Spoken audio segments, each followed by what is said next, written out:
Hello, wonderful people, and welcome to Amongst Friends. And here you are, my friend Alma Theo. I'm Shireen. And yeah, Alma, I met back in August. And wow, we're getting close to 9 months now. Yeah. Wow. Anyway, less than a year, but again, another friend that feels like I've known for a much longer time than that. She's a dear, dear sister of my heart, and I'm just really excited to get to chat with her today. So, how are you, Alma? I'm wonderful. What a sweet introduction. Thank you for that. You're welcome. Very sincere. So, tell us all a little bit about what's on your mind today. Well, as usual, there's a lot on my mind.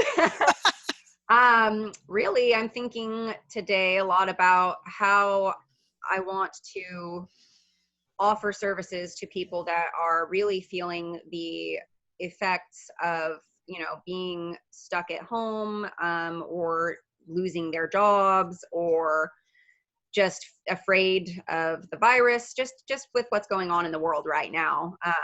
And I want to do that because I believe it is such a beautiful time. We are being presented with such a wonderful opportunity to change, to shift, to go inward, to deal with our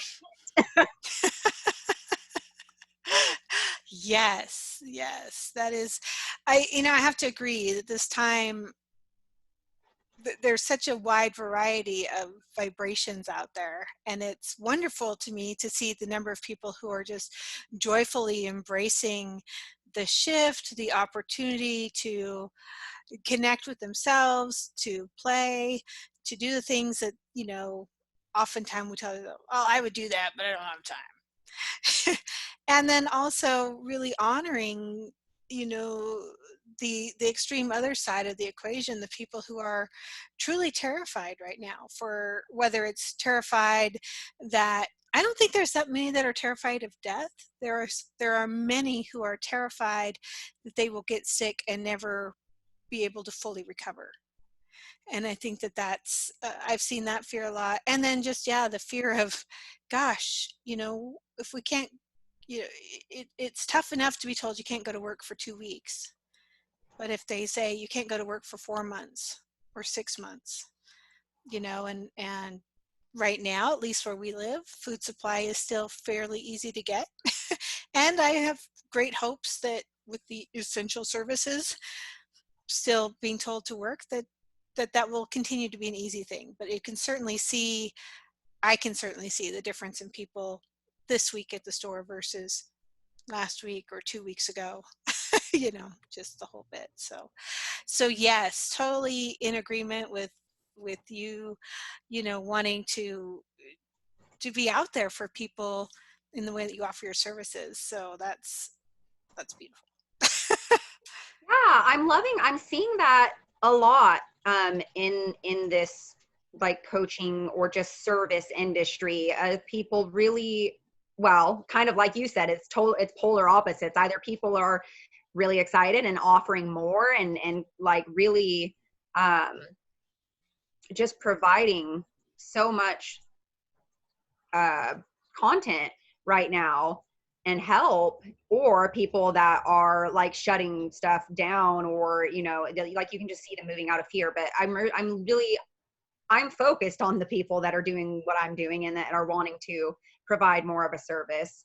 um and it's just beautiful. It really warms my heart. Like, this is such a time for us to come together and to take care of each other, to not only go inward and take care of ourselves, but to also just be like, oh, this is so much bigger than just me. Like, it's a freaking pandemic, right? We're like, oh, The whole rather world. like look at each other and go, wow, we all need to do differently as individuals and as a whole. And I'm so excited to see how that's shifting and what's going to come of this. I mean, I've got lots of theories myself as to what's going to happen.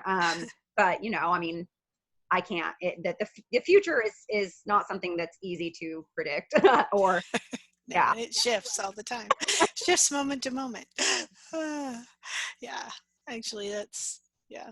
Future is fun because I don't know. I guess on one level, I hold the belief that all futures exist simultaneously.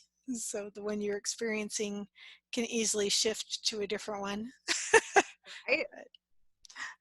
Yeah. So anyway, um, yeah. So are you thinking that you're going to do more types of classes, or just change the way you're offering them, or? Well, And actually, most of the people here probably don't know what you do, so you could probably take a moment to say that. and actually, I mean, I kind of was going to anyway, as I was just thinking about this, because I'm totally shifting gears in my business yet again. Like, I just thought that I was shifting into like helping people find their purpose, and in a way that is still what I'm doing, except now I've realized that I specifically want to help people that identify as an empath that are at the like very beginning of the journey. Like, they just learned that word and like are just starting to be like, that could be me, right? Like, so that's what I want to do, is to help people develop those skills, learn what it really truly means to be an empath, and use it Oh, hold on, we're getting to some sort empower of. their lives, help other people, rather than to feel like it's a curse, because it sure is. Hold on, just a minute. I want you to be able to say that again, but I want to make sure is it my Wi-Fi? It's been doing weird things today. Well, it seems to be okay. All right, so say that again. We're sorry for the technical difficulties, but okay. So you want to help people who maybe are just starting to understand that they may be this thing called empath. Yes. Yes. Because I am really just within the last couple of weeks fully embracing that as a gift. I, up until this point, have kind of had, I mean, I've seen the benefits to it, but I was really lost in all in like the sponge aspect of it, of like, of just feeling everyone else's emotions and not knowing what to do with it. Like, I'm really just learning how to do this, but I feel like I mean, I've been working on it for a very long time, and I feel like it's really clicking lately. And it's beautiful, and I feel right now that feeling our feelings is a big lesson we're being asked to learn, rather than pushing that down or not dealing with it, right? So yeah, I just think like, what better time than now to, and maybe that's exactly why I've just now really mastered and honed in on that, is because now is the time for it. Isn't that how that always works? It seems. Yeah. So yes, I'm figuring out how exactly I want to offer that, and still working on doing a little bit of market research and stuff, but that is what I'm moving into, is coaching people through that. And really not just that. I mean, that's like my sweet spot. That's my ideal, but really all encompassing, like just spiritual awakening. As you well know, I have had a lot of religious programming in my life. And I'm also just now seeing that as like really beneficial. Like, I can identify where it has helped me to be the person I am, like my faith. I mean, there's a lot of things that it has been for me, right? And kind of, yeah, really just allowing myself to finally say, like, I'm meant to guide people spiritually. That is what I am here to do. That is what I want to do. And so, yeah, figuring out what exactly that means. But as far as what it means for how I want to help people right now, like the things I know I'm doing, I've been offering free tarot or oracle readings for people, like whatever they want to ask. And I've done that for a couple of people, and it's been really fun. I'm really enjoying it, and I'm seeing that it's helping them. So that's awesome. And I am going to shift the Facebook group that I already have. I'm going to like make an announcement in that group and let people know, like, I'm totally changing. This group is not what it was at all anymore. And you can stay if you're interested in the new thing we're doing, or you're welcome to leave, and, no hard feelings. And I want to turn that into, I want to offer free meditation, like group meditation. I want people to come together with an intent and meditate together, because I know that we can affect great change in this world by doing that. And again, we have so much freaking time on our hands right now. Why not? Why not? Yeah, no, actually, Well, it's interesting because I had that thought cross my mind earlier today. I was like, Alma's doing meditations. So that's Yes. really cool. Um, yeah, no, it is also interesting to me. Yeah, I have that same kind of purview. It's like, oh, everybody's home. It'll be easy for them to do these things. But then I remember the number of people who are working at home from home that have all of their young children and they're, is still trying to honor all the things that they're supposed to do. So I certainly think that we have more flexibility right now. It may not be as easy as as it is for some of us to be like, oh yeah, not a problem. Yes, no, I have thought of that myself because I mean, although I've never had small children, I did have teenagers for a while, and I know that yeah, I mean, being home with a bunch of other people doesn't necessarily mean that it's going to be easier to spend time focusing on yourself, but I do believe we're being asked to do that right now. I believe that's a big part of why all of this is happening. Yes, and I totally agree with that. And I do think with that flexibility and with that call to be like, who are you? Who are you? What do you connect with? What is your connection to source? As I think everybody, and I will go out on a limb, and even the atheists feel a connection to something. Ooh. Um, they may not define it in the way that any religion defines a God. They may not believe in anything after this moment, but I do feel that they feel a connection to something in here. Yeah, like they're sensing the oneness, they're connecting into that, you mean? Or just even to some aspect of themselves that they recognize as different or beyond just this physical body. That's awesome. And I hadn't thought of that. and they may argue with me. I mean, they may be like, no, I don't feel a connection to it.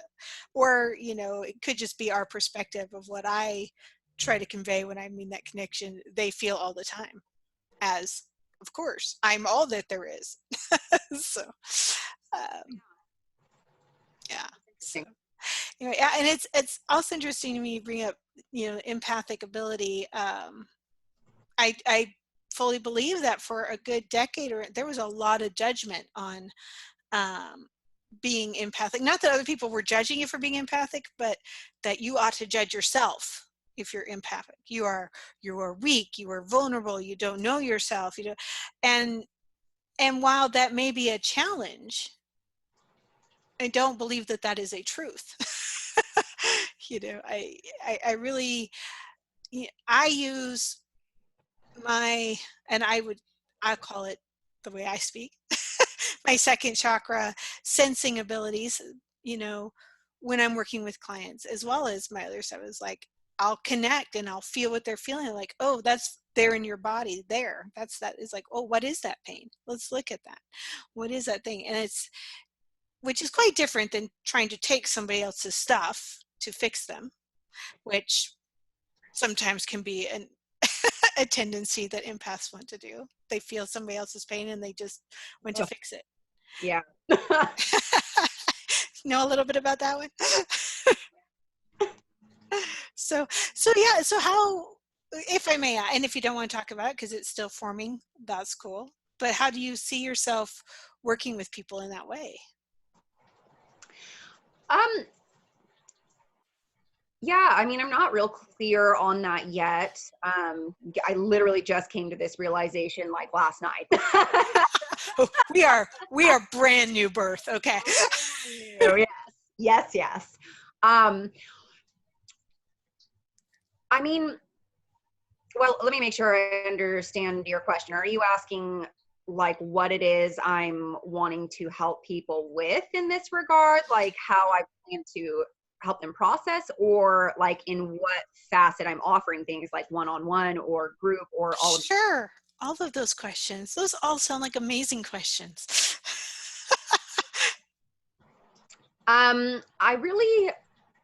I do want to do some one-on-one, but I don't feel like I want that to be my biggest focus anymore, which is blowing my mind because that was my big focus. That was it. I mean, I had other plans, but I was laser focused on one-on-one. And I'm really opening up to the idea of more, like not like, I felt like that was so limiting to just say, well, I need to like master this and do this first. So anyway, yes, I'm going to offer one-on-one. As well as I want to look into doing like some small group coaching. And I would also like to start speaking, like live events, not necessarily, I mean, eventually, yes, I will put together my own live events, but like maybe just guest speakers. Right. Just being part of a summit or part of a. Yeah. And ultimately what I would like to do, I mean, I don't ever, this was actually something I was just talking about with my coach this morning, was that I don't really ever want to just have the idea that like I'm going to put together a program and like everyone just gets the same cookie cutter thing. Like, I just kind of want to have an idea of what I would like to help them with, but be totally open to flowing and doing whatever they need in the moment. So, I mean, this is like one-on-one coaching is what I'm talking about right now. So, because I was feeling a lot of resistance to putting together like a package or a program. And I couldn't really figure out why that was until I was like, well, because it's not how I like to coach. I've never done that before. And that's what my coach was saying, like, this is what you do. And that is what a lot of people do. But once I told her, I was like, this doesn't feel good. She's like, well, you don't have to do that. That's just what a lot of people do. We can totally do something else. So yeah, I really like the approach more of just like, hey, like we know this is what we're working on, but I don't want it to be super structured. I want it to be more like, this is what we're working on. This is what we can talk about. Is this what you want to talk about? And like, just let there be flow. So, have the idea of obviously what people, like me being where I'm at and having done the work, like I can be like, these are things that work. And then of course, help them to make adjustments so that it feels really good for them because they're not me. Funny that the whole world is not us. That'd be real boring if we were all Almas. It would be really interesting anyway. Yeah, right. I don't know if boring is the right word. I'm definitely not a boring person. It wouldn't, there wouldn't be that diversity. True. So yes, so kind of coming up with like the guidelines, what I would like to help people achieve is, one, I remember when I started, and I'm getting this from a lot of people that I've been talking to lately, is that they used to experience a lot of overwhelm with emotions because like they couldn't even identify what they felt. It was just overwhelm, or that label of anxiety, because there's just so much and we can't process it. So teaching people, one, how to first identify what they're even feeling, and then like how to process it, how to transmute it. I mean, how to just whatever they need to do. And then once they know how to identify and how to actually have a handle on their emotions and how to process things, then to learn how to do things like hold space for other people's emotions and be able to take on other people's emotions for them a little bit, to whatever you want to call it. Like if they're coaching, like that's what I feel I do a lot of the times when people are processing like trauma and it's so deep that it's something they can't allow themselves to feel fully on their own. I feel I hold space and I take on some of that for them so that they're able to get through it. So I want to, teach people to do that if that's something they're interested in, or teach them to project their feelings out and to influence others' emotions, not in a negative way, obviously with the permission of those people. Oh, come on. I think you should control the whole planet. It will be a mega challenge. Oh my God. I'm not into that challenge. No, thank you. No, thank you. But yeah, just to, and so I would actually like to talk about that a little more, about what I mean by that is like, I mean, I do it with my husband all the time. He's in a funk, we'll say, or not feeling as happy as he'd like. And I pick up on that. And okay, so maybe I don't always ask for permission with my husband. I probably should. No, that's definitely something that is in everyone's best interest, is to ask for permission. But I guess actually with he and I have kind of asked permission once, and just I feel like we've got this. Maybe I should get clarity and make sure I'm right in this thinking, but I feel like we've just kind of got this understanding that he's okay with me doing this. I asked once, he said yes once, it ought to be good enough. Okay, I'm with you. I might make fun of you a little bit, but I'm with you. Okay. I'm open to being made fun of. I make fun of myself all the time. I can laugh at myself. Yeah. So, but to like when he's not feeling the way that he necessarily wants to be feeling, or is trying to shift on his own, but can't, I can just really raise my feelings up to like an extreme level and just kind of like push them out to him and make him, and I've done this with other people as well, but he's just the one that came to mind right now. But, and yeah, and influence the way that he feels. And all of a sudden he's like, man, I just feel really good now. Thank you. And of course, then, you know, you need to address what's underneath. Otherwise that will be short-lived. But yeah, it's very beneficial. Yeah, and actually, you know, I would probably, well, obviously I would put it in different words, but I do talk about that, you know, that energy will come and match the predominant vibration, and generally wants to match the highest vibration. Right. There. However, it also matters on the amount of vibration. So if you walk into an office where everybody's, you have to work really hard at holding a higher vibration. But if you do, pretty soon people will shift and the whole thing will shift up. And, you know, and likewise, if you're not paying attention and you're in a happy mood and you walk into this room, if you're not like, no, I'm gonna maintain how I feel because I feel good today, you know, your tendency will to match. Especially complaining, I notice, is the vehicle of matching. It's like the social norm of, well, what do we do? Well, I'm going to introduce myself and I'm going to tell you everything's wrong in my life right now. I don't know why we do that. Especially when, or truthfully, if you recorded every minute, what happened to this minute? How did I feel? What happened this minute? How did I feel? What happened? You know, 80% of it would probably be pretty neutral. Nothing really happened. I feel okay.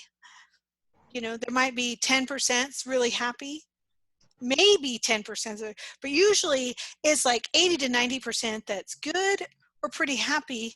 And like this one, there was 5 minutes today that really sucked. And I'm going to focus my whole attention on those 5 minutes because they were obviously the defining thing, because they were different than the whole rest of the day.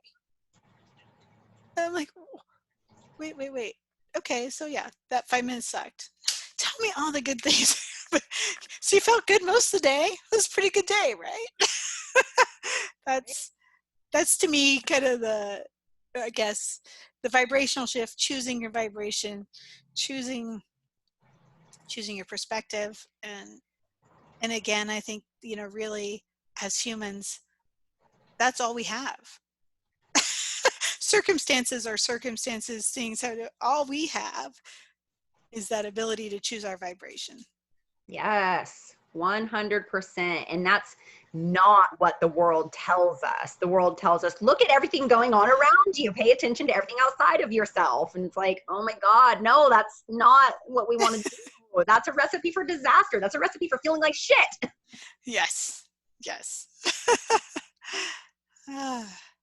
So have you noticed for yourself places where you used to, quote, anchor in the external, that you've now let those go and shifted how you anchor?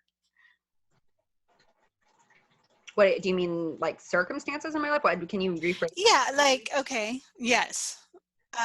For, oh gosh, when I was in my late 20s, early 30s, for 7 years, I had a specific job, and my whole day was structured around when I had to be there, the things that happened there. When I got home from there, even when I got home, it took me a long time to learn to leave it there. It was just like, so everything in my life was really anchored around that job. Everything else had to fit around it. Everything else had to be influenced by it. That was, in a way, that was my anchor in life. And I think fortunately for myself, I got to a point where I was like, wait, I don't want that is not my central truth. That is not the most important thing to me. Yeah. So I started anchoring differently. Yeah. Yeah. Well, I mean, I don't know if this exactly is what you mean, but I feel like I have very much been anchored in like this need for approval and love. That's where I've been anchored until really probably, I mean, it started like a year, actually almost 2 years ago. Wow. So yeah, you know, this realization that wasn't working for me. So talk a little bit about, you said you were anchored in the need for approval. Can you give some tangible or more detail? I mean, I don't want to delve like into. how that played out in my life. Yeah, like how did that play out in your daily life? What were you? Oh, I mean, let's see.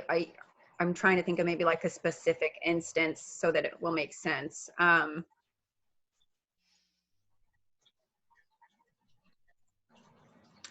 Well, like I was so resistant to letting go of my quote unquote day job for so long for many reasons, but a big part of it was that need of approval. Like if I don't have this job and I just go do whatever, like to other people, what they're thinking is like, oh, she's just chasing some dream, which, and you know, it's funny because a lot of people would say it like that and be like, oh, that's just crazy.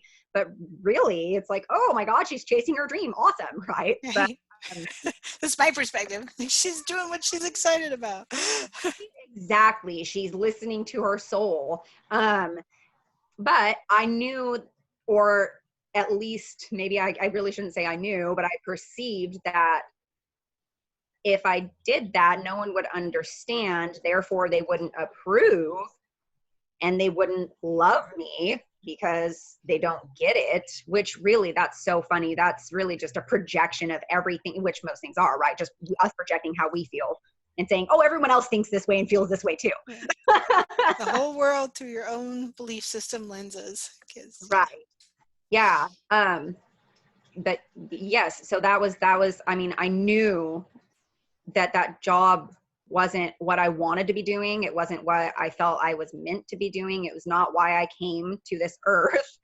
And I just couldn't let it go because I needed everyone else to see my dream and to understand and approve of what I was doing. So you needed the validation that it was okay to do your dream, or you needed the validation of you're doing a good job today, which? All of the above. I needed the validation really more so, I guess, just that, yeah, I got it was that it was the right choice, maybe. That it was the right choice, and that we will still love you. That's a big thing. That's a big anchor. Which we all have it. Yeah. Also, it's just really intense for me. That is my like motivating force, is that I know my people love me. Yeah. So that's so now contrast that from, I mean, obviously you're pursuing your dream, you're living your dream, but where do you anchor? Do you still anchor in that dream? Do you still anchor in people's approval for that? Or do you anchor some other place? I mean, I do believe I anchor into the dream some, or the mission or the purpose, whatever. But really I anchor in myself now. I just know that I have everything I need. I anchor into that belief, and that we all do. We all have everything we need. There is no lack. There is no separation unless we choose to view things like that. Yes, we choose the separation. Yeah. It's It's amazing given free choice, free will, however you want to say, the choices that we might choose. I know. Well, and what really blows me away is that we don't realize, like I mean, and it's a lifelong process, but I come up against things all the time that are totally unconscious decisions I'm making until I finally see it. And then I'm like, holy shit. and we, Oh, and we're all doing that. Like yeah. that's, yeah, because I preach that very hardcore, that it is a choice. Everything in life that we do is a choice. You might not be aware that you're making that decision, but that does not make it any less of a decision that you're making. Like, Right. And many times we're not even aware of why we're making a choice. I think right? that's the most sometimes startling, sometimes most biggest blessing is like, oh, hey, you mean I've been choosing that all along to prove I'm the good girl. Every choice was just to prove that statement. Ooh. So if I don't either care that I'm the good girl or I already know that do I want to make the same choice? Hmm. That's I'm speaking for myself. That was a big realization I had. Oh gosh, right after I finished the clairvoyant program at BPI, actually, when I was looking at the path forward, and there's all these different, programs, kind of like, oh, you finished college, you finished your bachelor's degree, you're going to get your master's, you're going to get your PhD or whatever. And I was like, okay, so do I want to do that for me? Or do I want to do it because that's the next thing and that proves I'm good? I did that and I did that too. And I did that too. And I fulfilled everybody's, it's not really, anyway, desires for, like the school, the institute certainly wanted people to continue on because that's how they, maintain their base, their strength. And I get that. And I have no problem being a part of that as long as I'm choosing it for the things that fulfill me and not to prove I'm a good girl. Anyway, I hope that made sense. 100%. It makes sense to me anyway. For Hopefully the anyone. world gets it. Yeah, it's crazy the reasons that we do things. Once we finally see why we've been behaving the way we've been behaving, it just blows my mind anyway when I catch my own stuff. And I know with clients and people that I've helped, yeah, it's like, whoa, that's insane. Like, honestly, like when we sit down with our logical minds and think about the reasons why we've been behaving, we're like, I don't even really want that or believe that. Like, or like with you, like I'm doing this to feel like a good girl. Like deep down, you're a good girl. Yeah, it was never really a question. And yet apparently at somewhere it was a question. And at somewhere that's where I started proving it. When yeah. So like I can't even go back, and I don't want to go back and think too hard on all of those choices because, as you pointed out, they have led me to who I am now, where I am now. You know, growing up in a structured Christian household, going to church. There's so much to that I am absolutely grateful for. Influenced my belief, and some of those beliefs are still there. But it was really startling to me to speak with a good friend who was raised Jewish, and she holds all of the Jewish ceremonies and all of the, which I won't pretend to know, but all those things. And we were talking about false messiahs. Mm. And from her perspective, Jesus Christ is the biggest false messiah and problem on this planet. And it was so startling because I didn't think she was bad or evil or even right or wrong. It was like I could just see where she held that belief as strongly and as purely and in a connection to the God of her heart as my parents or everybody I grew up with did about, it was like, can't weigh one as right or wrong. They were equal, and their connection to what was in here through those were equally strong. But it was so startling. I still feel it sometimes. I'm like, wow. But I think for a good 2 weeks after that, I probably had that stunned, like, wow, wow, wow, wow. Different perspectives. I love it. I've well, she's not necessarily a close friend anymore, but I had a friend for a while that was atheist. So back Back to to that. the atheists. I loved it though, because at that time I was hardcore Christian, and we could have great conversations, honest, open, non like judgmental and non-defensive conversations about it. And she once said to me, she's like, if I ever said that I believed in God, like it would feel just as wrong to me as if you said yourself that you didn't believe in God. And I was like, yeah, I mean, I can understand that to an extent. I mean, yeah, Logically, my right, body's I going, can what? understand if it feels that way. I can't understand atheism. Not that I think there's anything right or wrong with that either. I mean, everyone is entitled to their own beliefs. Yeah, it is. It's interesting. down a down a rabbit hole there. Yeah, I don't even remember how we got here, but that's actually I kind of do. So no, but it's, and I guess, and that's partly, well, it's only a small part of why I wanted to do Amongst Friends, but that ability to have deep meaning conversations, even if you don't have the same deep core belief systems, but be able to honor people and be able to talk about it. I think that's truly something I don't think we've lost. I think we've veered away from. And for whatever reasons, whether it's just easier to jump on a bandwagon when you're scared and vilify everything else so you feel safe, or whether you truly passionately believe something so strongly that you believe everybody must believe that. Uh, but for whatever reason, I think that we've lost our ability to find, as a society, and I'm only speaking of the United States that I know, as that society, to observe perspective, to understand that I might be watching a building on fire from over here, and my view of that is very different than somebody standing on the other side of that building, or somebody caught in the middle of that building. Those are going to be all true observations, but very different stories. So.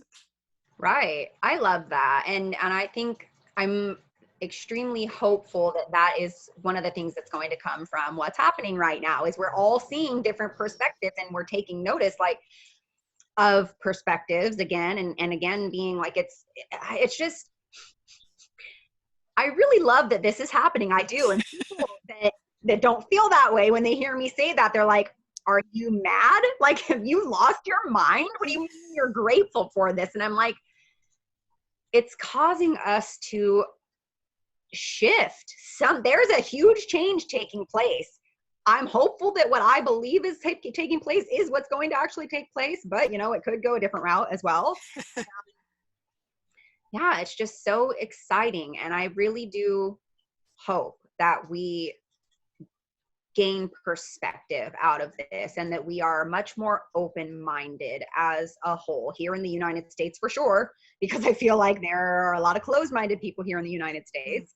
But yeah, as a whole, the whole earth, because it's not just about the United States. I'm excited to see people. My hope, and the thing that I'm holding this intent, is that people will start to feel like much more like I have felt most of my life, which is like, we're all brothers and sisters. We're all in this together. It doesn't matter where you're from. It doesn't matter what you believe. We can all find common ground, and we can all love each other no matter what our differences are. Like, we are all different. We are all unique, but we are so much more alike than people want to admit.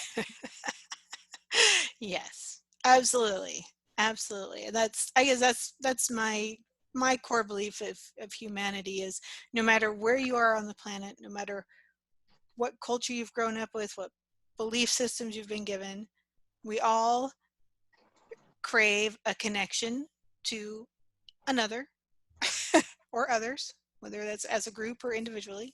We all want to be loved, seen, heard, appreciated, and we all want to do so much more than survive. Yes. We all want to thrive and enjoy, whether that's dance, sing, there's historically been all kinds of ways that that's been expressed. And I think that that's beautiful. And I think that that's still true. We are humanity. We are not, Oregonians or LAers. Or even within our country, there's such tendency for identification. It's almost like we haven't looked at who we are, so we only know how to identify ourselves through anchoring into an identity someone has described. Ooh, yeah. It's like, oh, you're an American. Well, what does that mean? Do you remember how old you were the first time you were told that? Oh God, I'm sure I was quite young. I mean, I would say it probably didn't, I don't remember it happening at least until I got into school and like, the Pledge of Allegiance and all of that. Right? Like kindergarten, Pledge of Allegiance. We're all Americans. We're going to pledge our allegiance to this flag. Not that any of us as a kindergarten knew what allegiance meant. We knew the flag was that thing in the corner. and and that we were going to put, and I always got this wrong, by the way, right hand over your right. This is what I always did, left hand over. Oh, wait, okay. And we were going to say these words, and then the teacher would be proud of us and happy with us. We would get her or his approval, and we would be lovable right there because we were Americans. Wow. I mean, I've definitely had my own thoughts about that, but never quite. And I love hearing your perspective on that.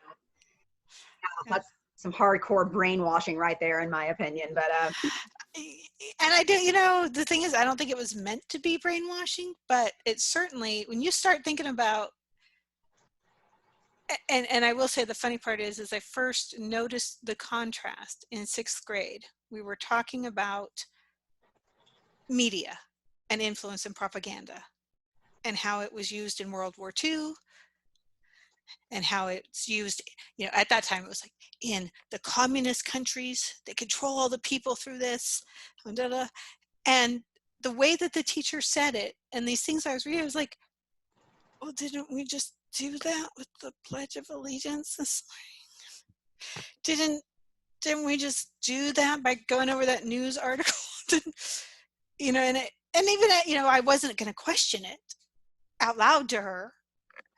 I was 11 or whatever, but I noticed it, and I notice it a lot now. I'm so, in some ways, I feel blessed. I'm really quite cynical on anything I read. I'm like, yeah, I don't believe you. and yet, well, the very first things we saw about this coronavirus had nothing to do with the virus. It had everything to do with being afraid of China. right. Be afraid of the Chinese are coming for you. They're going to make you sick. And that was, literally all of whether it was memes on Facebook, whether it was the headlines in the news, whether it was all focused with that in mind. And like, kind of funny. And then I am grateful for the people who are like, you see this image here that someone said was this and this? Well, here's where it really came from. Wasn't even that country, wasn't even that thing. It was 9 years ago, people. Yes, I know. I love it when people are willing to present truth, we'll say. I was going to say call it out, but that sounds a little harsh. So yes, when people are willing to bring forth truth and be like, think critically, guys. Like, don't just blindly accept what people are telling you, which I think you said that you're totally allowed to feel this way. But you said that you now I'm trying to remember what exactly was you said about, oh, that you're cynical. And I believe you're just very discerning. Oh, And well, thank you for that kindness. you're welcome. Because I'm much the same way. I always, well, okay, not always. I can't. I've been gullible before as well, but I am learning to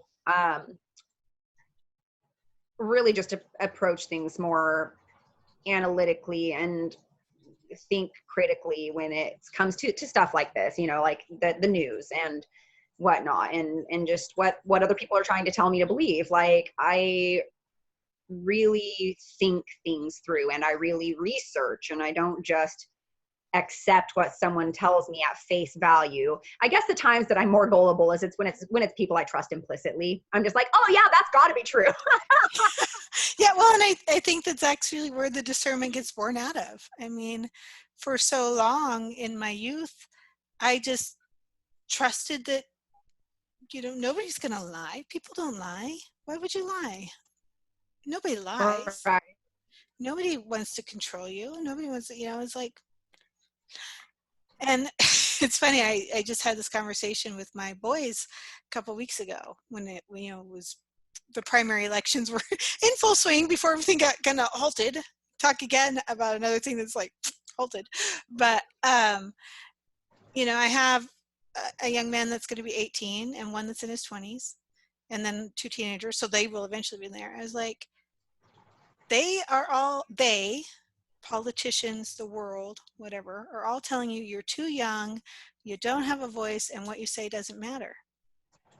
You said, and if you believe them, you have handed them your power out of non-action, out of saying, oh, you're right, I'm too young, I don't know how to think, I don't have a voice, and what I think doesn't matter.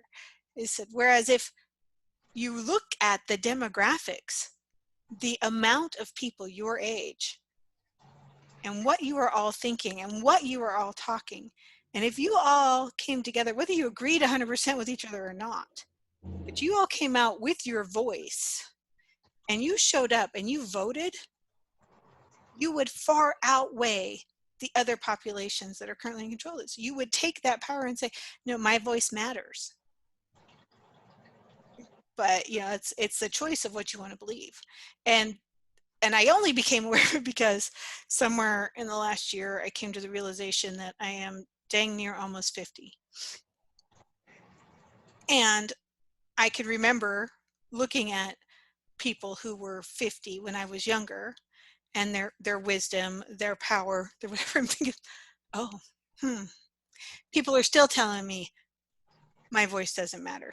People are still telling me, because the people who want the power know that the only way they get it is if I don't exercise mine. Right. Yeah. It's not them wrestling it away from me. It's them convincing me to give it up. Yes. Right. Yes. Can we just talk a moment for about Anything you want.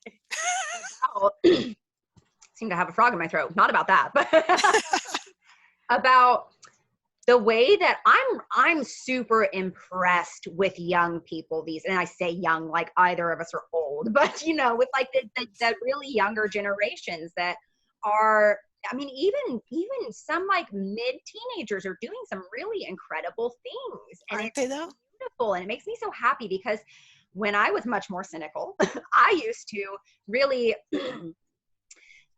look for the evidence of the fact that our youth is garbage. I mean, perfectly honest, this is where I was a few years back. It's like, oh, youth is crap and they're not going to do anything. Oh no, our world's going to shit. And now I'm seeing things totally differently because I have a completely different view on life and I'm more of an optimist these days.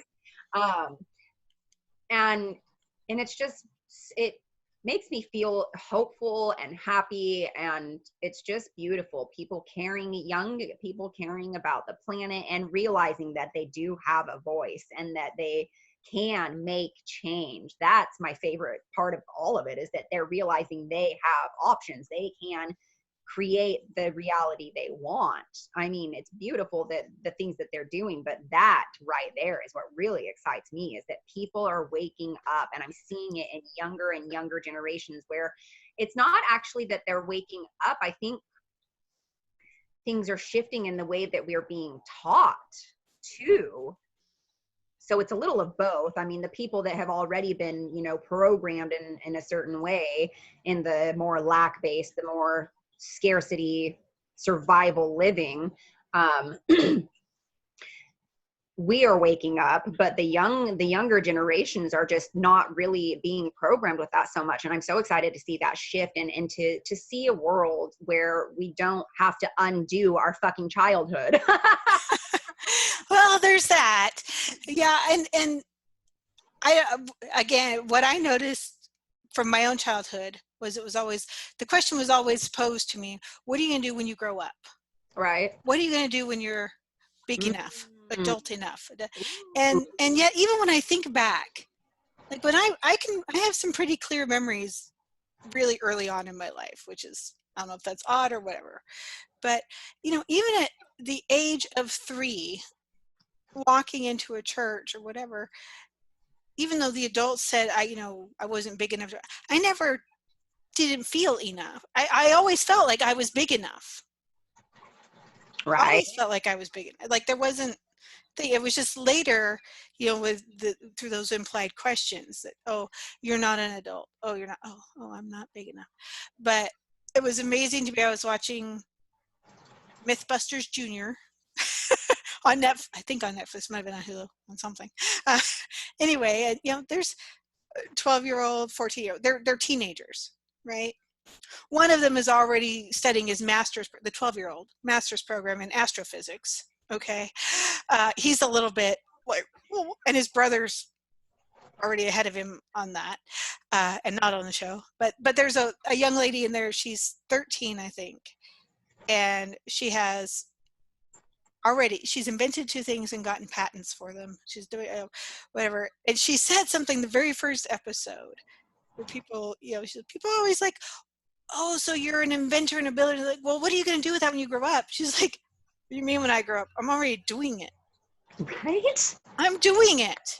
Yes. I'm inventing. I'm building. I'm following I'm learning math. I have to learn some math to figure out that there's things I don't know. But I'm already doing it. It's not when, it's now. And I think that many of them are already doing that. And Yeah. it's like, if we let go of that, when I cross some sort of, I'm still looking for the damn adult button, Alma. You and me both, honey. Because there was that hint, when you're in high school, you're going to graduate and then you'll be adult, or you go to college and then you'll be adult enough. And I'm like, looking around like, and I remember being 24 and the mother of a 1-year-old, single mom of a 1-year-old. Somebody hit the button. I think I'm supposed to be an adult now, but I haven't found the button that says I'm adult enough. So funny. Because, obviously when you're a kid, it looks like the adults all know what they're doing, have it figured out. It's all easy. They won't be afraid of the dark.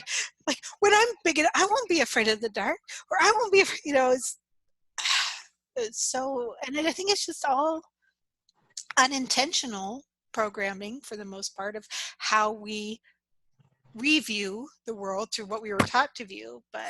But our consciousness is growing and our ability to see things is growing, and it's being evident. I'm pointing over there because my kids are in the other room. It's being evidenced by the young people, like you said. It's so exciting to see, what was it for generations, all the plastic and the pollution in the ocean, and all the adults were like, oh, it's just too big. We can't, the ocean is too big. We can't. And some 18-year-old kid from I don't remember if it's Sweden or Belgium, a wonderful European country, was like, I'm cleaning up the oceans. I built this and I'm going to start. And y'all can come with me or not. Right. I love it. And honestly, those kinds of things made me, at whatever age that was, 38, 39, 40, stop and think, why am I waiting for something to tell me it's okay? Why am I not just doing it? Well, one, because it's scary. I mean, there were reasons, but really, I don't.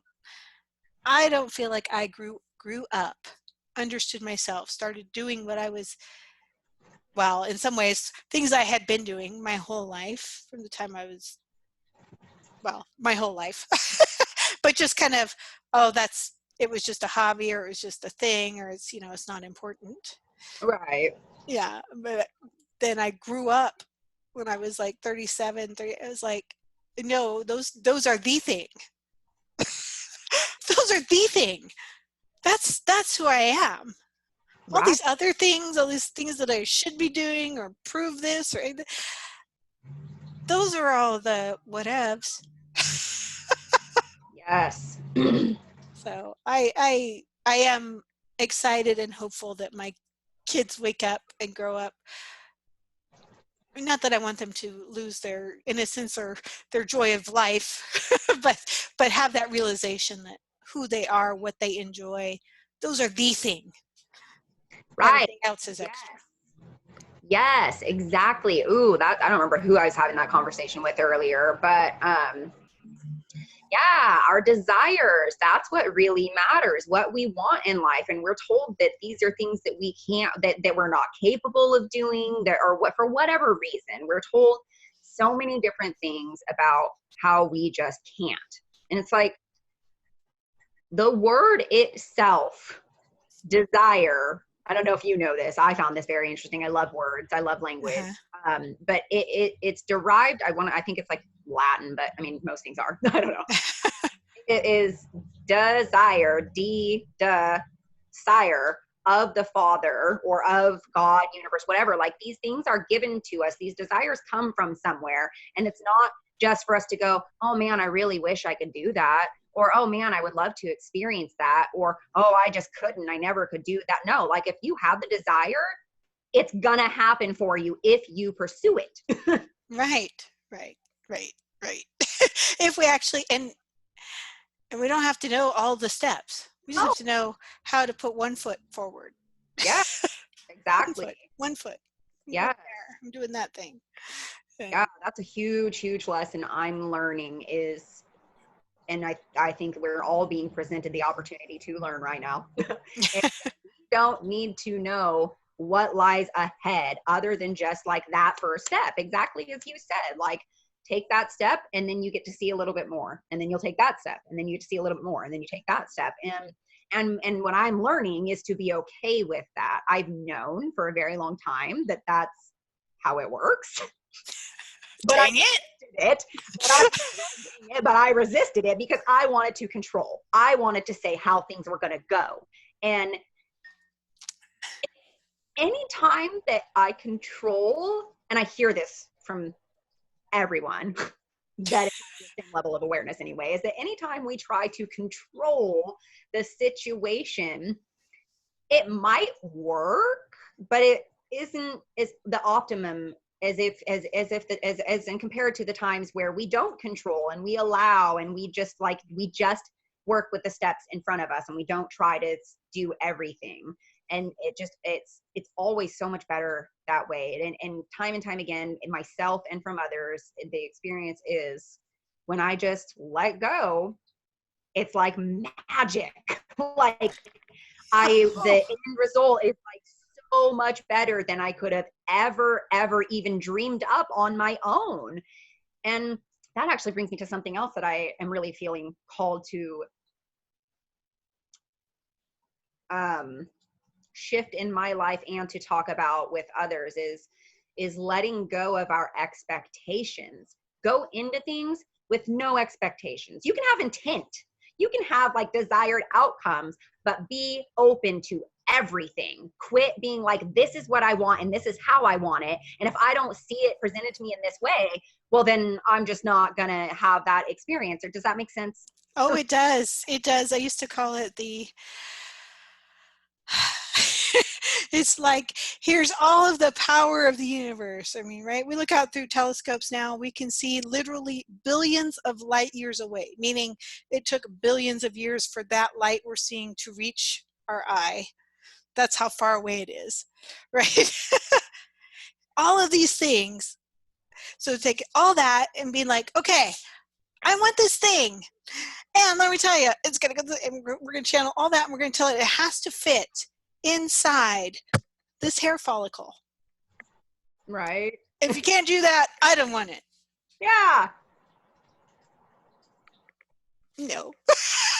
It's like, and I, I think all humans do to a certain extent. There's a desire to want something, and we only know what we know.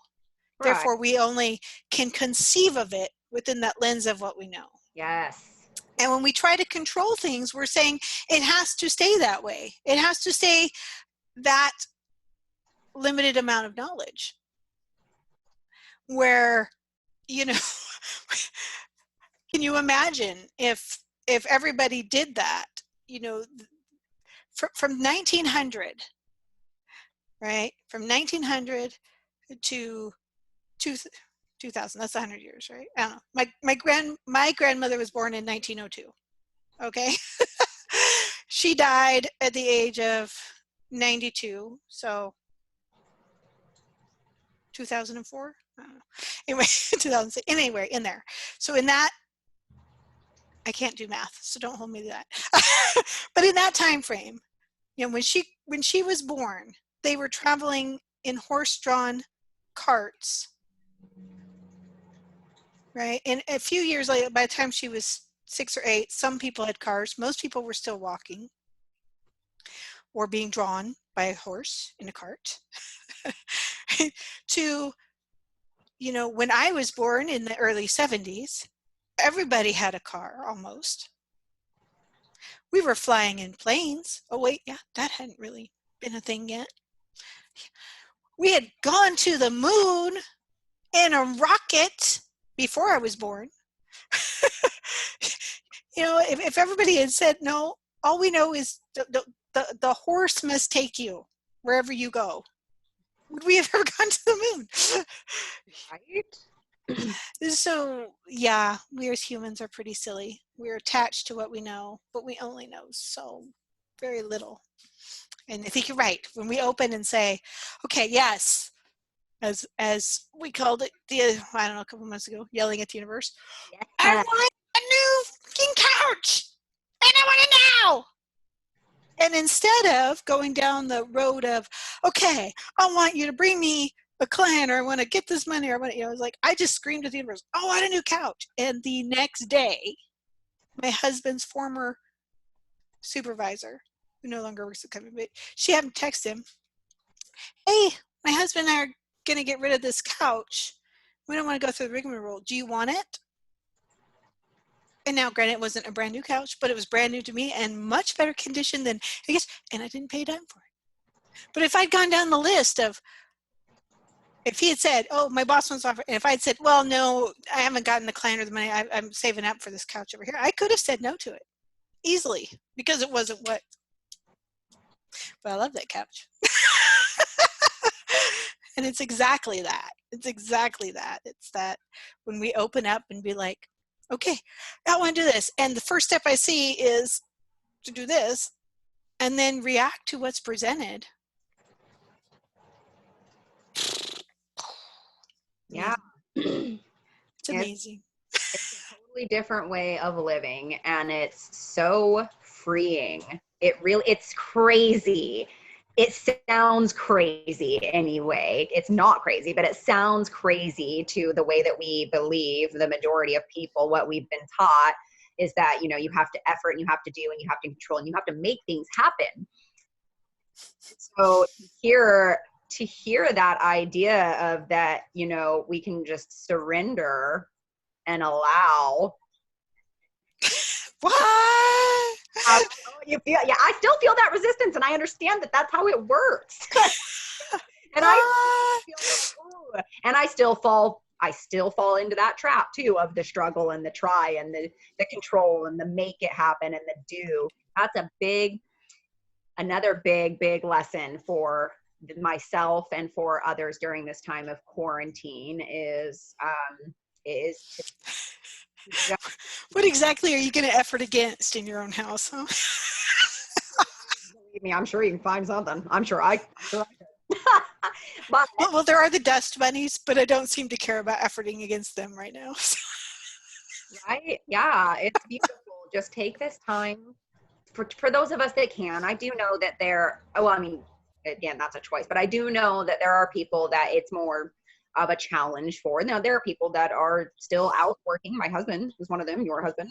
Yeah, like they're doing things, and that there are some people that much hasn't changed for them other than this fear, right? This intense fear, but Yeah. day life hasn't changed drastically. So, for those people, they might not get to experience it the same way that we do. But for myself and for others that are finding they have more quote unquote free time on their hands,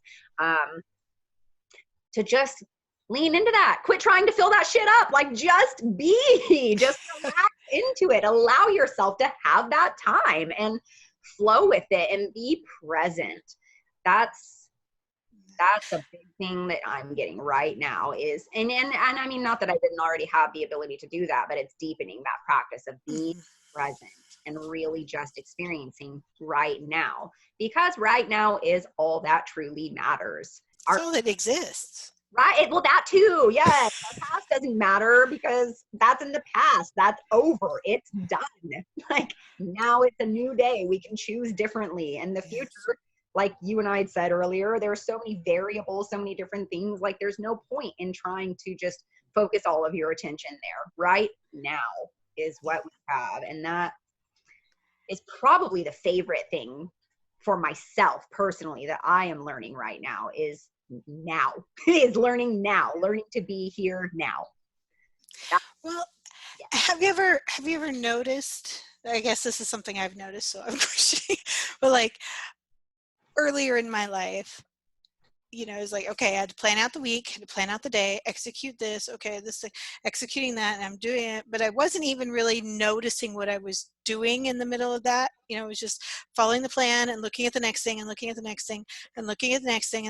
And periodically I have to summarize what I did. I don't even remember what I did.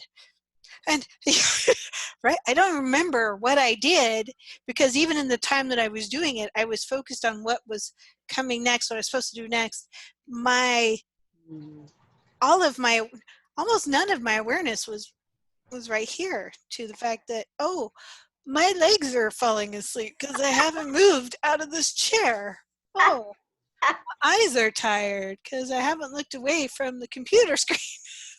Or, wow, there are flowers growing on that tree that were not there yesterday. Any of those things.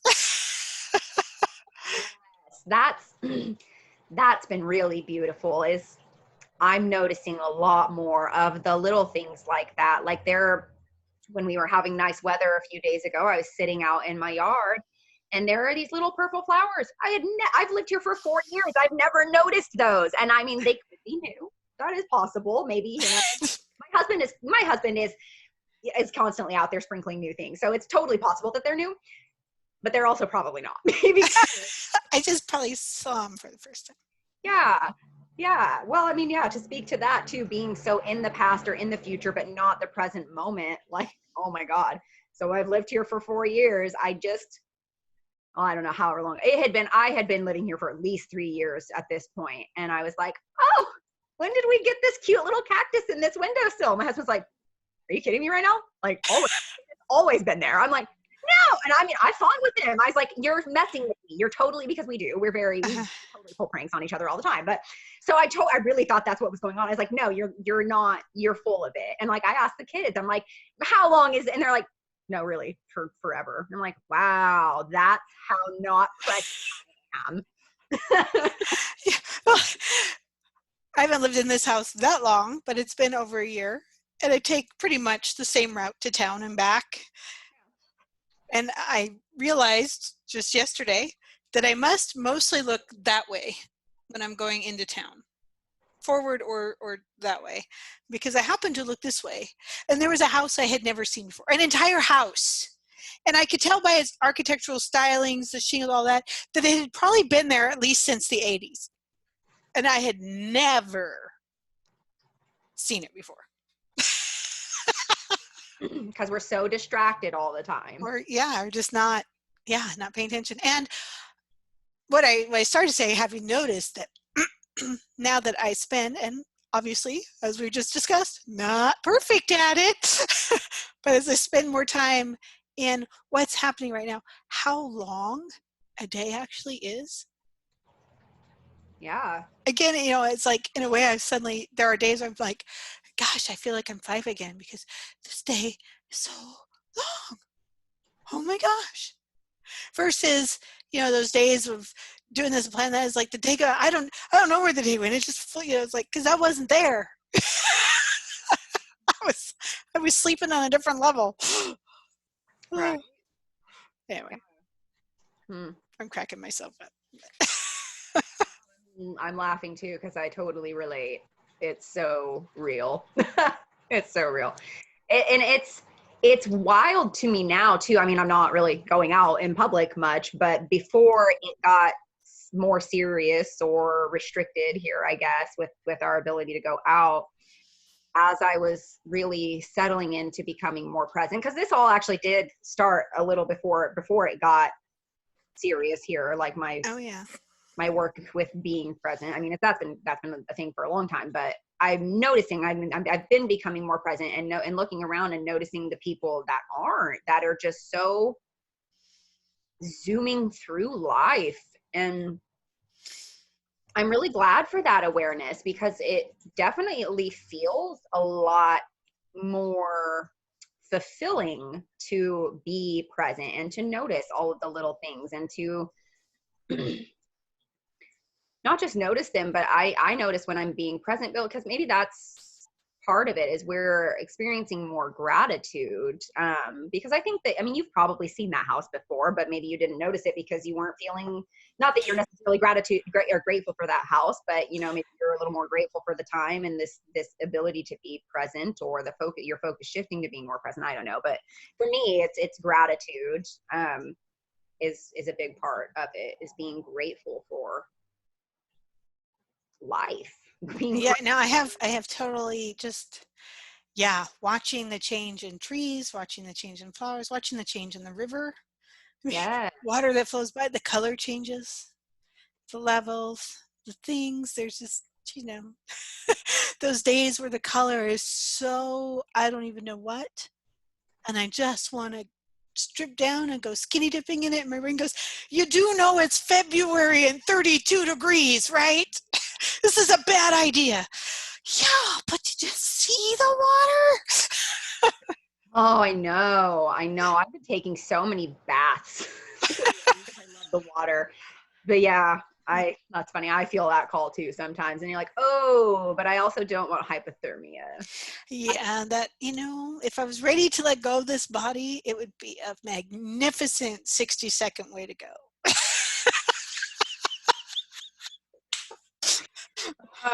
That's too funny. But I'm not quite ready yet. No, there's so much left for us to experience. It's so exciting. And I'm so grateful for that shift too, the feeling much more excited about life rather than fearful. And that's, again, a choice. And I think another thing that I'm teaching to people right now, that I'm talking about a lot, because I feel that's a message that's being sent to me and to go through me, is to really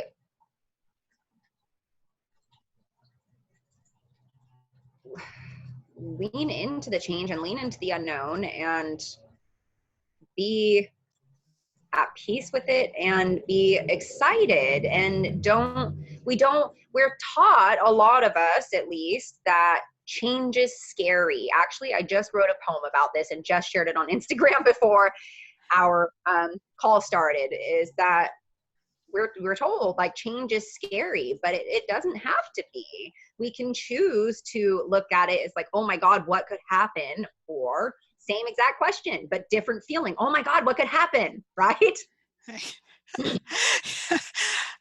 I don't know why this crossed my head just now, but it did. But it's like, okay, I have challenges that I am growing through when it comes to eating plants. but I was thinking about the curiosity that kids have, and I just flashed in on this moment, and I honestly don't know how old I was, but I had to have been pretty young. But being out in a yard, it wasn't my yard. Remember that it was someone else's yard, and there were paths, and there was this beautiful plant, and I picked a leaf and I ate it. And the woman whose yard it was freaked absolutely lost her, because it happened that the berries of that plant are poisonous. She didn't know if the leaves were or not. And I, not her child, I don't know if she was watching me, if my parents were, I don't know, had just ingested a leaf. Interesting. Yeah. And not because she said, oh, don't ever, well, actually, I think she probably did. Don't eat the plants. I think were probably the words that came out of her mouth. And being a little, okay, I don't eat plants. I got it. Wow. So, okay. But that, anyway, back to how it came from that curiosity, as young children don't have fear of change. They have wide open curiosity. And what is today going to bring? What are we doing now? Until we teach them to be scared of it. Exactly. And not that we're trying to install fear most of the time. Sometimes we're trying to install fear. We call it common sense, but I don't know that that's necessarily true. And there's things. I'm a mom. I understand. There's things like, don't, whatever you do not touch that. Don't eat the plant. That woman was well-meaning. She didn't. Yeah, she didn't mean to. But apparently, but possibly some part of my brain took that as a hard and fast rule in life. Yeah. Do not eat plants. For sure, especially if you were really young. I mean, you're super impressionable at that age, right? Like, yeah. Wow. So hopefully that will make it easier in my journey of, and I do eat some. They're just not my go-to thing, but I'm allowing them to be more present in my life, and I'm enjoying them. That's awesome. I love it. I love that. How did you have that realization? Can we talk about that? Like, how did that come to you? Well, you were talking about change, and that we're all scared of it. And for a reason, I just was thinking that, well, kids aren't scared of change. Like, little kids are excited. They're Oh, not scared of change. oh, so this conversation just triggered this. I thought Just this was right there. Oh, crap. You were just in the moment with me. We just had a thing. Some breakthrough. Wow. Well, that's even more cool. I'm so excited now. I totally thought you were just sharing a realization that you had. I was. It was an in the moment realization. So cool. I'm super excited about that. Yay. Yay.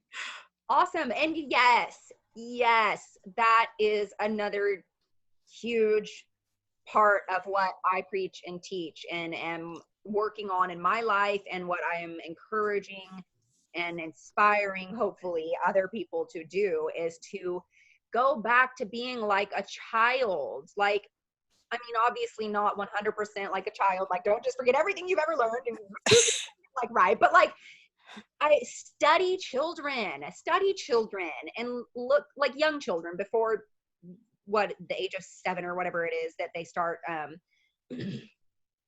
using their analytical thinking. But just watch them. Okay. Yeah. So, and watch how they approach the world and take note. Like, I'm seriously studying children. I'm like, oh yeah, I could do to be more like that. Like, that would make my life feel happier. That would make me a more well-rounded individual. Like, I think it's beautiful. There is so much to be said for the way children see things, and that, yeah, it's really unfortunate. And again, I don't think that it's always with ill intent, or even most of the time that it's with ill intent. But yeah, we train people to question. And that's funny. I was going to say question everything, whereas I do think we should question everything, but We teach them to be in fear of things, though. Yeah, yes, thank you. Yes, to approach it from a fearful questioning rather than just curiosity, just like, hey, what's that about? Mm-hmm. Not like, oh my God, how is this going to hurt me? Right. Right. And again, a mother's desire, I think even mothers that we discredit with not caring, and there probably are some, but but I think even them to, there's a point where it's like, I don't want that child to be hurt or die. And so I'm going to teach it, I'm going to teach it where the boundaries are, which is to its benefit in some cases, many cases. But, hampering them beyond what's necessary, which is also what we were taught, what we learned. I mean, again, we only know what we know. We can only give what we have to give. But I'm grateful that it's expanding, and there's permission to be like, yeah, let's go run through the grass. Let's let it tickle us. Let's, and not be like, yeah, really, we shouldn't go through the grass. There might be chiggers, there might be snakes, there could be a thing, there could be, and all of those are true. But which way are we going to approach it? And I definitely feel that, I don't know, I call it the mom buttons. Even hearing myself say some of the stuff, the mom buttons are like, so moms, I get it. we have this conflicting desire to want our children to be able to explore and be free and be creative and stay very, very safe while doing it. Well, and that's just it too. I mean, like I know we were specifically talking about children, but we do that. We don't just do that with children. We try to censor everyone and a lot of the time it's because we mean well. We just want what's best for them. But where does that come from? Where does what come from? That certainty that we know what's best for them. Where does that come from? Ooh, our ego, in short. And what is our ego trying to do? What is it really saying? I mean, what comes up for me is I'm right. Yeah, or it's trying to protect some aspect of what we believe to be true about ourselves. Oh yeah. Because if they do it different, ooh, right. Then I'm not true. Right. Which isn't that funny because that's not even true. Right. I know, but it's it's just like, ego thinks yes, yeah, for sure.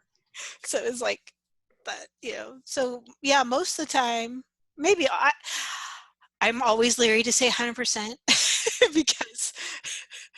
because nothing is 100%. I mean, that's true. But most of the time, I think that anytime we're trying to control another person's actions, decisions, thing, we're really trying to say, be what I know to be true about myself, so that I don't have to look at that and go, what if that's not true? What if I don't have to be the good girl, Alma? What if I'm lovable even when I'm a little shit?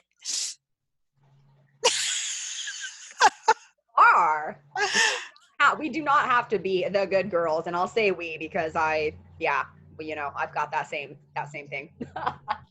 Yeah. Did I do that right? And did I do that right?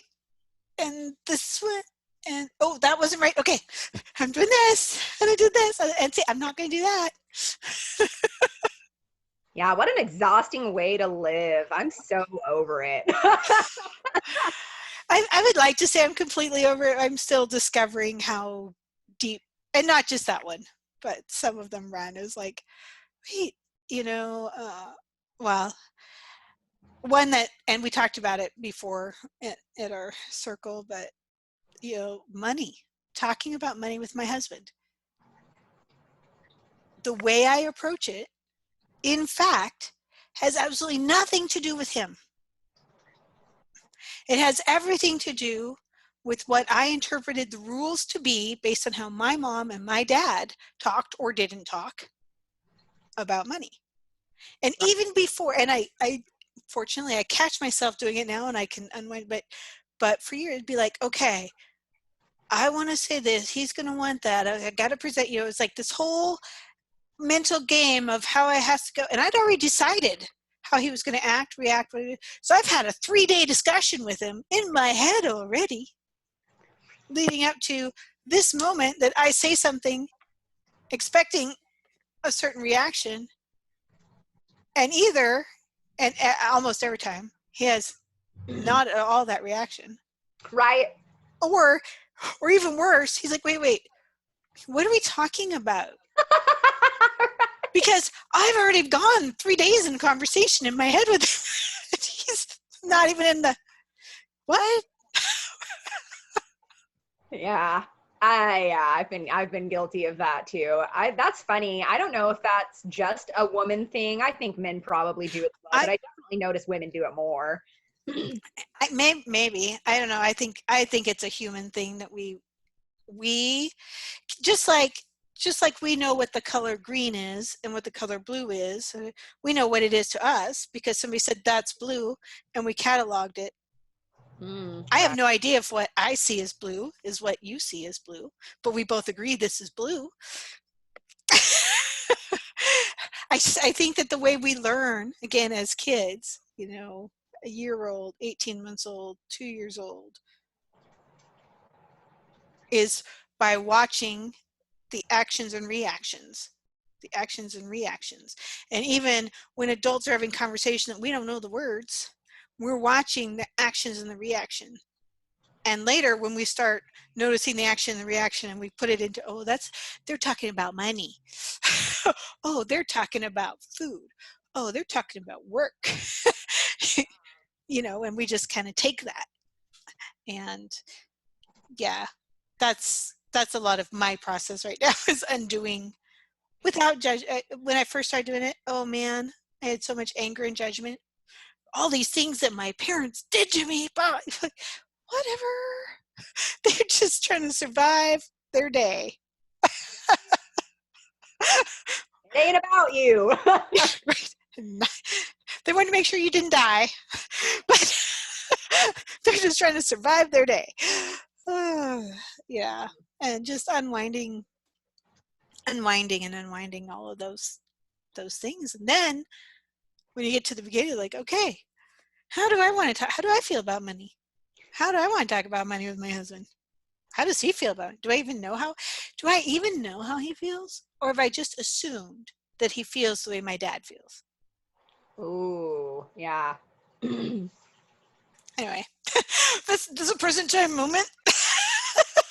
Where is Shireen on her journey? That's one. No, I'm right there with you.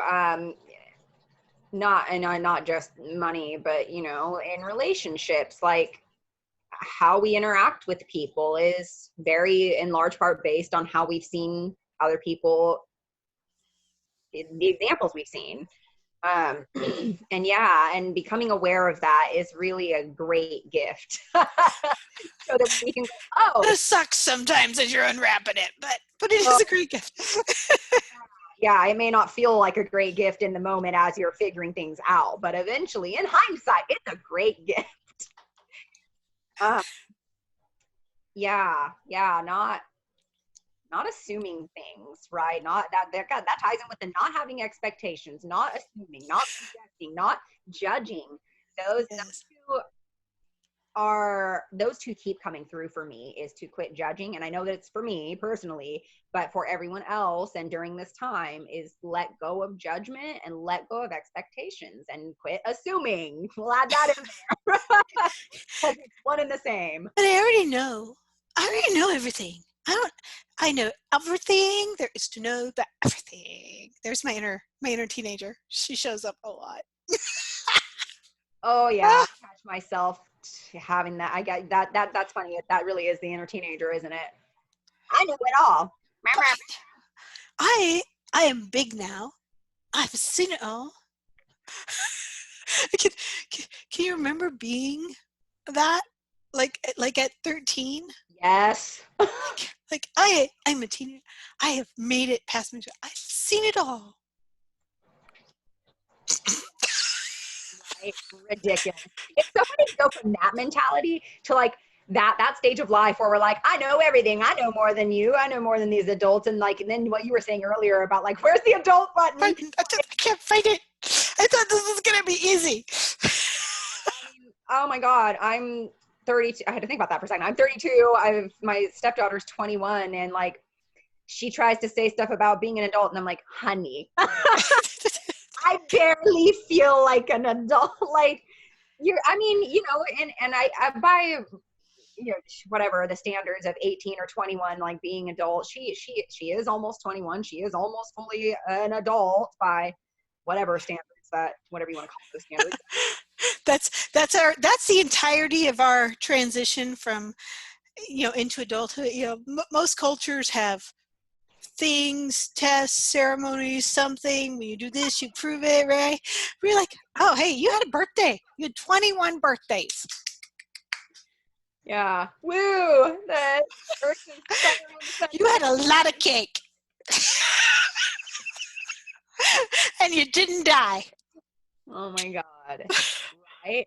I love that. I've never really thought about that before. How a lot of other societies, countries, whatever, do that. They have like an initiation kind of. And I guess in a way we do here in the US, or what my experience has been, our initiation is, oh, you're 21, let's go out and get shit faced. And you didn't die. Congrats. oh, except for those that did.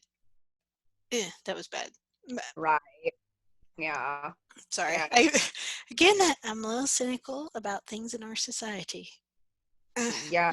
Oh, well, I mean, yeah. And I don't mean them to be hurtful to anyone, because I fully realize people of it, but I just wish we were more cognizant of, and not that all cultures' rites of passage or whatever makes sense either. Right. But I do think that there is some sense of, how do you know when you're an adult? Honestly, didn't start feeling like an adult. Well, that's actually really interesting. So I didn't really start feeling like I was an adult probably until I was like 25, was when I just starting to feel like maybe I might be an adult now. And now I really do, I guess it's my perception of what it means to be an adult, and that's funny because we probably all have different ideas of what it actually even means to be an adult, or what that feeling is that we're looking for to be an adult, quote, an adult. And for me, my definition, I guess, of being an adult was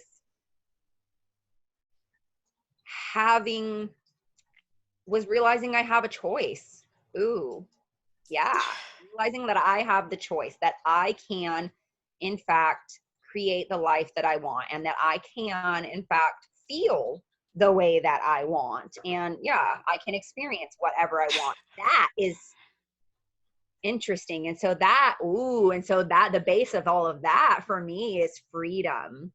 Yeah. Well, and I'll turn it the other way around. I can remember, again, I had a single baby, like I gave birth at 23 to my first child out of wedlock, not in a relationship, whatever.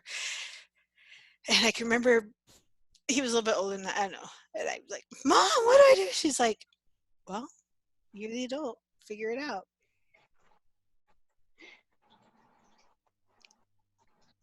So but it was that there is, what do you want to do?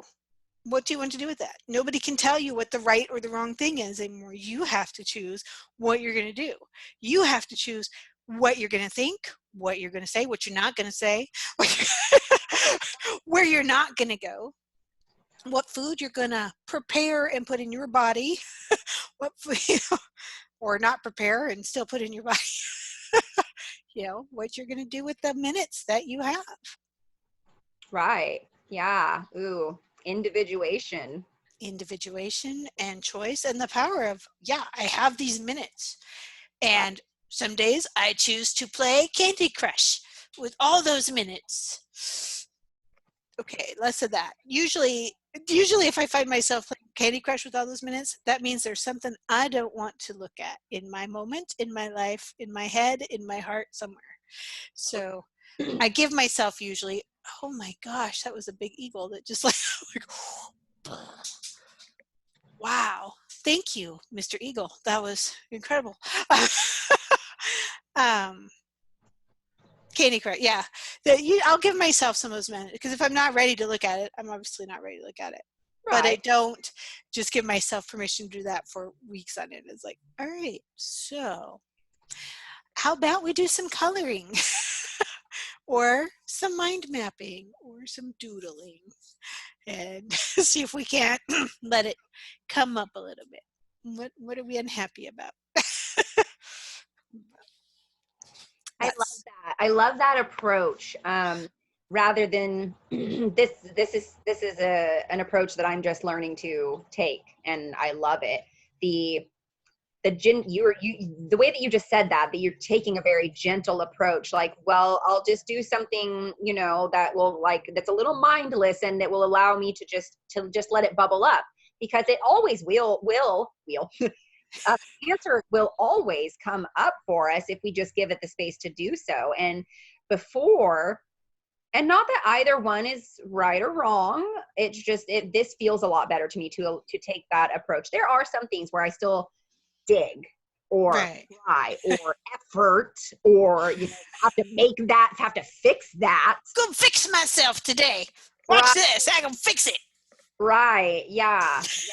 That that you mentioned, the more gentle, the more allowing, the more feminine approach. Ooh, I yeah. don't know that it's even. I'll give that. Maybe that is the more feminine approach, but I don't know. I know very different females. So I just meant like feminine energy versus masculine, not necessarily that like women as a whole do this, but that it's more of a flowy approach rather than an allowing versus a driving. Yeah. yes, exactly. Yes. And I am loving that. Loving lean there, and there is still a time and a place. Like sometimes things are very pressing and you do really need to get to the root of it soon, because, well, like someone I know, like they're having seizures because they've got some problems that they haven't sorted out, and that's pressing. Yeah, you need to be digging at a time like that. When it's affecting your life like that, We need to figure this out. At least we need to figure out a trigger. We need to figure out or whatever. Yeah, the seizures are interesting on many levels, but that would be a very distracting conversation. We can have that one different. Yeah, and there are times where, like, I can get too allowing. oh yeah. I mean, I can be like, or and excuse the crudeness of this, but one of my teachers is like, sometimes the belief system, or we call them pictures because it's viewing the world through a picture that you believe to be true, comes up, and we just want to masturbate that picture.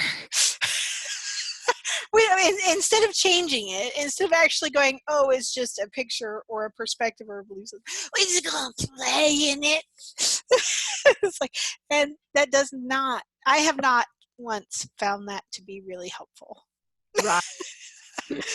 It's different when you can't see the picture and you're allowing the picture to come up into focus. Yes. But then when it comes into focus, going, oh, well, that's just a picture, and then leaving it there. Well, I know I'm just looking through the picture. It's fine though. It's fine. I can pretty much see. pretty much can see. If wait, oh, there. Okay, wait. Oh, that's not helpful. That doesn't, but it often does challenge. Like, even talking about it, I can feel in my body where some of those programs, some of those responses live. And that goes way back to where we started with empathy. When you feel it in your body, that is where the result of that emotion or thing lives. And so many times we either want to tune it out, turn it off, or, oh, I don't like that, I'm just going to ignore it until it goes away, or I'm going to focus on or I'm going to run my body into the door frame so I have a bruise here so I can focus on that, because I don't want to deal with what's going on down here. Right. And you laugh, but I think for many years of my teenage years, when things were coming up that I didn't want to look at, traumas from earlier in my life, I would subconsciously hurt myself. And frequently by running, like you'd think, okay, the door's open, I know where the edge of the door is. Apparently my body thinks it's here, though. That's really interesting. Huh.